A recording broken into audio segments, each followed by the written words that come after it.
Hello. Have you ever been on a treasure hunt? Maybe you were digging in your yard, or went to a place where you could sift through the dirt to find crystals, or even look for fossils and shells along the beach. All throughout history, there have been many people that have discovered treasure.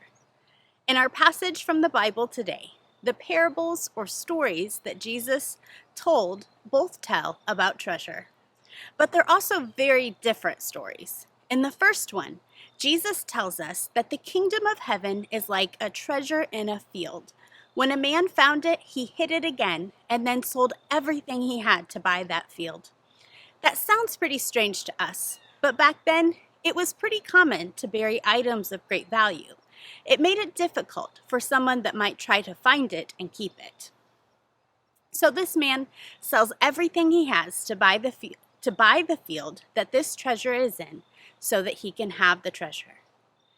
The second parable or story says that the kingdom of God is like a merchant looking for fine pearls. When he found one of great value, he went away and sold everything he had to buy it.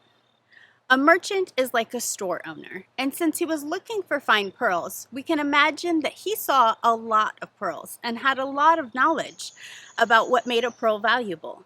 I think it's interesting that even though his job is to sell things to other people, he's the one that sells everything he has just to buy one pearl. It doesn't seem like he wants to sell this pearl if he gave up everything for it, so what would a store owner want with something he couldn't sell?